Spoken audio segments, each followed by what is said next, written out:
Hello दोस्तों, नमस्कार दोस्तों, कैसे हैं दोस्तों बात करते हैं कल जो मैच हुआ है इंडिया और इंग्लैंड के बीच में, जहां पर कि बारिश ने आकर के हमारी लाज बचा ली है। अदरवाइज जिस तरह से हम आयरलैंड के हाथों पिट कर के आए हैं, कल हम इंग्लैंड के हाथों भी पिट जाते। और इस पिटाई की जो शुरुआत है, ये इंग्लैंड वालों ने कितने अच्छे तरीके से करी थी, ये तो हमने देख लिया था। वो कंडीशंस जहां पर कि दिख रहा था सबको कि भैया बादल छाए हुए हैं, हल्की हल्की बारिश हो रही है, ऐसी कंडीशंस में भी हमारे सरपंच साहब यानी कि माननीय श्रेयस अय्यर जो है वो टॉस जीतते हैं और इस बार पहले बैटिंग का फैसला करते हैं। और मजे की बात देखिए कि यही सरपंच साहब जो है वो आयरलैंड के सामने भी 2 मैचेस में 2 बार टॉस जीतते हैं, लेकिन उस समय फील्डिंग का फैसला करते हैं। और उन दोनों ही मैचेस में क्या हुआ क्या नहीं, ये तो हम सब ने देख ही लिया। और यही सरपंच साहब कल ओवरकास्ट कंडीशन में टॉस जीतते हैं, तो सडनली हम तो बैटिंग करना चाहेंगे, we'll assess the conditions, we would like to bat first. और ये जो बैट फर्स्ट का फैसला था, ये कितनी बुरी तरह से बैकफायर हुआ, ये तो हमने देख ही लिया। पूरी तरह से 2 ओवर कंप्लीट भी नहीं होते हैं कि टीम इंडिया के 2 धाकड़ धुरंधर, जिन्होंने वर्ल्ड कप में काफी अच्छा परफॉर्मेंस दिया था, यानी कि Sanju the slow starter Samson और ईशान द किशन। ईशान द किशन को हम थोड़ी देर के लिए बेनिफिट ऑफ डाउट दे देते हैं, क्योंकि ये जो बंदा है, ये कल बैक टू बैक दूसरे मैच में अनलकी यानी कि दुर्भाग्यशाली साबित हुआ। अगर आपको याद ना हो तो याद दिला दूं, पिछला जो मैच था आयरलैंड के अगेंस्ट, वहां पर तिलक वर्मा ने ईशान को बुलाया और फिर खुद पलट गया और ईशान जो है वो जबरदस्ती में रन आउट हो जाता है। और कल भी यही वाला सीन रिपीट होता है, बट यहां पर तिलक की जगह अभिषेक शर्मा था। पहले कॉल दिया, बुलाया, फिर पलट गया और इस चक्कर में ईशान जो है वो आउट हो गया। खैर, जैसा कि हमने थोड़ी देर पहले ही कहा आपसे कि ईशान को बेनिफिट ऑफ डाउट मिल जाना चाहिए, लेकिन क्या संजू सैमसन को आप किसी भी तरह का बेनिफिट ऑफ डाउट देंगे? मेरा मानना है जी नहीं, बिल्कुल नहीं देंगे। क्योंकि जिस तरह से संजू सैमसन हर मैच में हग रहा है, इट्स हाई टाइम कि भैया आपको टफ कॉल ले लेने चाहिए, बिल्कुल वैसे ही टफ कॉल्स जो कि आपने सूर्य कुमार यादव के केस में लिए हैं। सूर्य कुमार यादव जो कि हमारे विश्व विजयी कप्तान है, इसके बावजूद उनकी टीम से छुट्टी हो जाती है, उन्हें टाटा बाय बाय कर दिया जाता है, ये बोलकर कि भैया आपके रन नहीं बन रहे हैं, आपका आईपीएल जो है वो सुपर डुपर फ्लॉप गया है। तो क्या ये वाला जो लॉजिक है, ये हम संजू सैमसन पर लागू नहीं कर सकते क्या? अगर मैं आपके सामने संजू सैमसन की पिछली 5 इनिंग रखूं इंक्लूडिंग द आईपीएल, तो सिर्फ एक ही है इनिंग जहां उसने डबल डिजिट का स्कोर मारा है पिछली 5 इनिंग में। अदरवाइज स्कोर देखिए 0-5, 0-1। और ऐसा भी नहीं है कि ये जो सिंगल डिजिट के स्कोर्स आए हैं संजू सैमसन के, ये किसी बहुत ही स्ट्रॉन्ग टीम के सामने आए हो। इनफैक्ट ये जो सिंगल डिजिट या फिर जो अंडे हैं, ये तो आयरलैंड के सामने आए हैं। और आयरलैंड जो है ये कोई बहुत बड़ी टीम तो है नहीं। इनफैक्ट ऐसे बहुत सारे लोग हैं जो कि अब भी आयरलैंड को एक एसोसिएट नेशन मानते हैं, जबकि आयरलैंड जो है वो टेस्ट मैच खेल चुकी है, इंग्लैंड को इंग्लैंड में पेल चुकी है। लेकिन इसी आयरलैंड की टीम को हम लोगों ने बहुत ही अंडर एस्टिमेट करा। हमारे खिलाड़ी जो है वो अलग ही ओवर कॉन्फिडेंस में आ गए थे। और खिलाड़ियों से पहले हमारी टीम के विश्व विजयी कोच यानी कि जीजी भाई गौतम गंभीर साहब, मॉर्ने मॉर्कल जो कि असिस्टेंट कोच हैं, और इनके साथ साथ वो तमाम लोग जो कि टीम इंडिया के मैनेजमेंट का हिस्सा हैं, सपोर्ट स्टाफ का हिस्सा है, उन लोगों ने श्रेयस अय्यर के दिमाग में एक बात डाल दी कि ऐसा है कि संजू ने हमें वर्ल्ड कप जीता है, 3 इनिंग अच्छी खेली, तो उन 3 इनिंग के बदले हम संजू सैमसन को अगले 30 इनिंग जो है वो फ्री फंड में देने वाले हैं। फिर भले ही संजू सैमसन हर इनिंग में हक करके जाए और चाहे कुछ भी हो जाए, संजू सैमसन कितनी ही बुरी तरह से हगे, लेकिन हम वैभव सूर्यवंशी को मौका नहीं देंगे। वो वैभव सूर्यवंशी जो कि आईपीएल में ऑरेंज कैप होल्डर है, जिसने सबसे ज्यादा छक्के मारे, सबसे ज्यादा रन बनाए हैं, अपने करियर के एकदम पीक पर है वो, इसके बावजूद हम उसकी शक्तियों का इस्तेमाल नहीं करेंगे। क्यों? क्योंकि संजू ने हमें वर्ल्ड कप जिताया है, 3 back to back match winning innings खेली हैं। इसके लिए हम संजू सैमसन को अगले 30 मैच जो हैं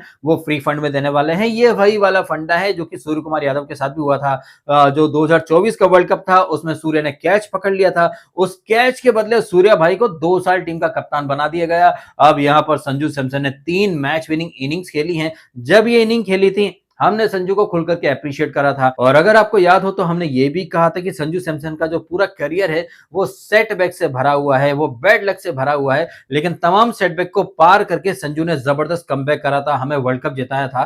कहने का मतलब यही है कि वो तमाम लोग जो कि आकर के हमें ज्ञान देंगे, हमें एहसान फरामोश बोलेंगे और पता नहीं कैसी कैसी गालियां देंगे, तो प्लीज अपने गिरेबा में झांकिए और थोड़ा सा सोचने समझने की कोशिश कीजिए कि जब वर्ल्ड कप चल रहा था और तिलक वर्मा स्ट्रगल कर रहा था, हमने तब भी संजू के लिए आवाज़ उठाई थी कि भैया संजू जो है उसको मौका मिलना चाहिए क्योंकि संजू जो है वो डिज़र्विंग है।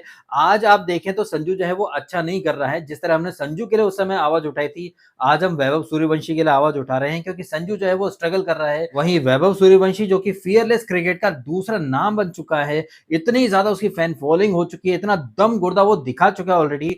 लेकिन इतना सब कुछ साबित करने के बावजूद वो बंदा बाहर बैठा है और वो प्लेयर जो कि स्ट्रगल कर रहे हैं, उन्हें मौका मिल रहा है। तो कहीं न कहीं ये बात तो गलत है और जिस तरह से संजू को मौके नहीं मिल रहे थे, तब हमने संजू के लिए आवाज़ उठाई थी। आज वही संजू जो है वो फ्लॉप हो रहा है, तो भैया ऐसे फ्लॉप खिलाड़ी को बाहर बैठ जाना चाहिए। खुद ही बोल देना चाहिए कि भैया मेरे को थोड़ा-सा टाइम दे दो यार, मैं थोड़ा-सा स्ट्रगल कर रहा हूँ, मेरा आईपीएल भी इतना अच्छा नहीं गया, मेरे थोड़े पैर भी मूव नहीं कर रहे हैं और वैभव जो है वो अभी अच्छे रिदम में है, अच्छी फॉर्म में है, तो उसकी शक्तियों का इस्तेमाल हमें टीम के बेनिफिट के लिए कर लेना चाहिए। आगे बढ़ के ये बात संजू भी बोल सकता है, लेकिन नहीं, संजू ऐसी बात नहीं बोलेगा और वो फैन्स जो कि सोशल मीडिया पर जस्टिस फॉर संजू की पीपड़ी बजाते थे क्योंकि संजू डिजर्विंग था उस समय, उसे मौके नहीं मिल रहे थे। हमने संजू के लिए भी आवाज़ उठाई थी, लेकिन आज वही संजू जो है वो बार-बार फ्लॉप हो रहा है और डिजर्विंग जो है वो बाहर बैठा है। तो ऐसे में वो लोग जो कि जस्टिस फॉर संजू की पीपड़ी बजा रहे थे, प्लीज़ वही वाली जस्टिस की पीपड़ी जो है वो क्या अब वैभव के लिए बजाएँगे या नहीं बजाएँगे? जब संजू सैमसन ने वर्ल्ड कप में अच्छा परफ़ॉर्म किया था,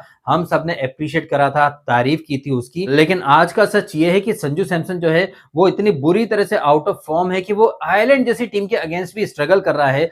और इसके अलावा संजू सैमसन एक और बात को अच्छे से साबित कर रहा है, प्रूव कर रहा है कि अगर फ्लैट पिच नहीं मिलेगा, बाउंड्री छोटी नहीं होंगी, तो संजू सैमसन बुरी तरह से हक के जाएगा। और हमने देखा आयरलैंड या फिर इंग्लैंड की कंडीशन जहां पर की बॉल शुरुआत में मूव करती है, अच्छा खासा स्विंग मिलता है, ऐसे पिचेस पर आपने देखा संजू सैमसन कैसे कथकली कर रहा था। उसकी बॉडी लैंग्वेज से पता चल रहा था कि वो कितना ज्यादा प्रेशर में है, कितना ज्यादा नर्वस में है। ऐसे में आपको संजू सैमसन को थोड़ा रेस्ट देना चाहिए। और भाई साहब 15 साल का जो बेबी बॉस है यानी कि फियरलेस वैभव सूर्यवंशी, जो कि इतना फियरलेस है कि उसे फर्क ही नहीं पड़ता कि सामने बोल्ट है, बुमराह है, मलिंगा आ जाए या फिर कोई भी स्लिंगा आ जाए, वो तो बॉल को खेलता है और पहली ही बॉल से अटैकिंग शॉट मारना शुरू कर देता है। तो वो बंदा जो कि टोटल फियरलेस है, उसे आपने पानी पिलाने की ड्यूटी पर लगा रखा है। और वो बंदा जो कि स्लो स्टार्टर है, जिसकी गाड़ी स्टार्ट होने में सदियां लगाती है, उस बंदे को आप हर मैच खिला रहे हो। और कल के मैच में भी उसने क्या ही उखाड़ लिया।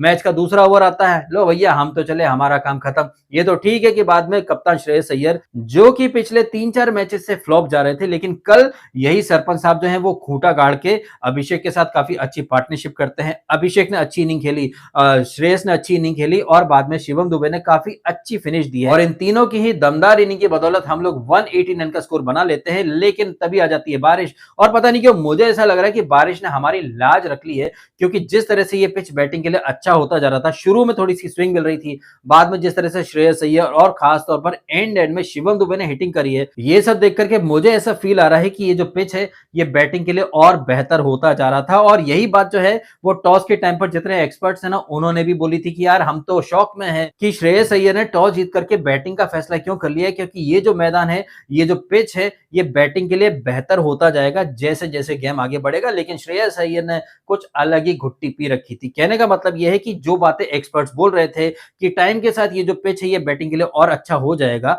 वही चीज हमें देखने को मिली। जहां पर कि हमने देखा कि शुरुआत में बॉलर जो है वो हावी थे और संजू सैमसन बुरी तरह से थाला को ट्रिब्यूट दे रहा था। 7 गेंदें खेली हैं, 1 रन बनाया, थाला फॉर अ रीजन। ये ईशान किशन जो है वो रन आउट हो जाता है। लेकिन इसी बीच में आपने देखा अभिषेक शर्मा जो है वो अपनी लप्पेबाजी जो है वो चालू रखता है और किस्मत उसके साथ थी, तभी तो वो ताबड़तोड़ 50 मार जाता है। और हमने अक्सर देखा है कि जब ऐसी ओवरकास्ट कंडीशन होती है, शुरुआत में वहां पर बॉलर्स को मदद मिलती है और जब बारिश होने लग जाए तो वहां पर चेजिंग टीम को हमेशा एडवांटेज मिलता है। ये बात सारे एक्सपर्ट्स हमेशा बोलते हैं कि ओवरकास्ट कंडीशंस हैं तो वहां पर आपको टॉस जीत करके बॉलिंग का फैसला करना चाहिए, बिकॉज बीच में बारिश होती है तो डीएलएस आता है, डकवर्थ लुईस की वजह से ओवर्स कम हो जाते हैं, टारगेट चेंज हो जाता है, तो वहां पर चेजिंग टीम को हमेशा एडवांटेज मिलता है। लेकिन हमारे कप्तान और कोच साहब जहां टॉस जीत करके बैटिंग करनी चाहिए वहां पर बॉलिंग पिक करते रहे, जहां बॉलिंग पिक करनी थी वहां बैटिंग पिक कर लेते हैं। और फिर श्रेयस अय्यर आकर के बैठ जाता है प्रेस कॉन्फ्रेंस में, किसी will assess the condition and will pick horses for courses.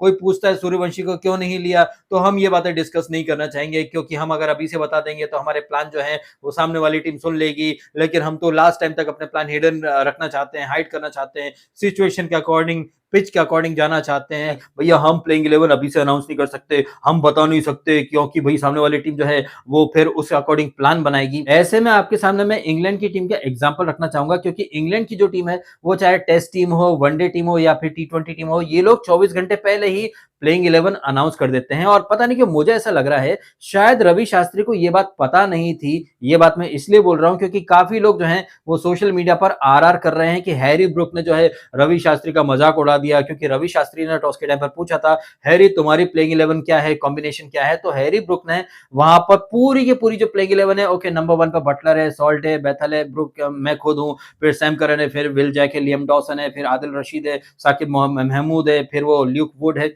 कहने का मतलब ये है कि अगर रवि शास्त्री को पता होता कि इंग्लैंड की टीम तो 24 घंटे पहले ही प्लेइंग 11 अनाउंस कर चुकी है, तो रवि शास्त्री को यह सवाल नहीं करना पड़ता। हैरी ब्रुक ने यहाँ पर जो जवाब दिया है वो सार्काज्म से भरा हुआ जवाब था, जिसे बहुत सारे जो ज्ञानी हैं वो समझ नहीं पा रहे हैं और अलग ही आर कर रहे हैं कि हैरी ब्रुक ने रवि शास्त्री का अपमान कर दिया। रवि शास्त्री को प्रॉपर होमवर्क करके जाना चाहिए था, और अगर रवि शास्त्री होमवर्क करके जाते तो उन्हें ये सवाल पूछने की जरूरत ही नहीं पड़ती कि हैरी तुम्हारा कॉम्बिनेशन क्या है, क्योंकि हैरी की जो टीम है वो तो 24 घंटे पहले ही कॉम्बिनेशन जो है वो अनाउंस कर चुकी थी। आई थिंक ऐसा ही या फिर इससे मिलता जुलता एक जो सवाल है वो प्रेस कॉन्फ्रेंस में श्रेयस अय्यर के सामने रखा गया था कि आप वैभव को खिलाओगे या नहीं खिलाओगे। तो श्रेयस अय्यर ने बड़ा सेफ वाला जवाब दिया था कि अगर हम अभी से बता देंगे तो सामने वाली जो टीम है वो प्लान बना लेगी, हम अपने प्लान रिवील नहीं करना चाहते। ये काफी डिफेंसिव अप्रोच है, क्योंकि इंग्लैंड की टीम जो है वो तो 24 घंटे पहले ही अनाउंस कर देती है प्लेइंग 11 इररिस्पेक्टिव ऑफ एनीथिंग कि भैया सामने वाले जो टीम है, जो मैनेजमेंट है, वो क्या प्लान करेंगे क्या नहीं करेंगे। उन्हें इस बात से बिल्कुल भी फर्क नहीं पड़ता है, वो बेखौफ अंदाज में खेल रहे हैं। लेकिन हमारी टीम भैया वो बात करने से पहले भी 100 बार सोचती है कि अगर वैभव को हमने नाम दे दिया तो फिर वो प्लान करके आएंगे। अरे भैया वो प्लान करके आएंगे तो तुम भी तो काउंटर कुछ लेकर के आओगे ना। डिफेंसिव अप्रोच जो है वो नहीं रखना चाहिए, अग्रेसिव अप्रोच रखना चाहिए। जो आप वर्ल्ड कप के पहले जो एड आते थे ना, हम फियरलेस हैं, ये है वो है, तो फियरलेस मेंटेलिटी जो है वो आपको हर चीज में दिखानी चाहिए, मीडिया कॉन्फ्रेंस में भी दिखानी चाहिए, ऐसा मेरा मानना है। और फियरलेस अगर आप हो तो भाई साहब आपके एक्शन में भी दिखना चाहिए। संजू सैमसन जैसा जो खिलाड़ी जो वर्ल्ड कप में अच्छा खेला है, हमने तारीफ करी है, आजकल अच्छा नहीं खेल रहा है तो उसको बिठा दो ना। और फियरलेस क्रिकेट का सबसे ब्रिलियंट वाला ब्रांड एम्बेसडर यानी कि वैभव सूर्यवंशी, उसे पहली फुर्सत में मौका मिल जाना चाहिए, लेकिन नहीं। वैभव सूर्यवंशी को ये लोग थाला धोनी की तरह सिर्फ पैसा कमाने के लिए इस्तेमाल कर रहे हैं। जैसे थाला धोनी चेन्नई सुपर किंग के हर मैच के पहले प्रैक्टिस करने आ जाते थे, उन्हें देख करके फैंस आते थे कि हाँ थाला धोनी आएंगे, खेलेंगे, उठाए पूत कुछ करके दिखाएगा, लेकिन पूत की टीएमसी वो तो मूत के सो जाता था। यही वाला फंडा हम लोग आयरलैंड और इंग्लैंड वाले टूर में देख रहे हैं। वैभव सूर्यवंशी के पोस्टर छप रहे हैं, जगह जगह हर प्रोमो में उसका नाम आ रहा है, चेहरा आ रहा है, लेकिन मैच में नहीं भाई साहब। मैच में तो हम संजू सैमसन को खिलाएंगे, Vaibhav is not playing, he is a good prodigy but he will get some opportunities later but not now. तो ये कुछ और नहीं है, पब्लिक को भर भर के सीएचयू बनाने की निंजा टेक्निक है। जिस खिलाड़ी के आप प्रोमो बना रहे हो, जिसके लिए हाइप बना रहे हो, वही नहीं खेल रहा है तो वो ऑडियंस, वो पब्लिक, वो फैंस जो कि पैसा दे करके उसे देखने आ रहे हैं, उनको तो कहीं ना कहीं आप ओपनली ठग रहे हो, ऐसा मेरा मानना है। आपका क्या मानना है आप भी कमेंट करके अवश्य बताइएगा। फिलहाल आपने समय निकाला, वीडियो देखा, आपका बहुत बहुत धन्यवाद। Thank you so much.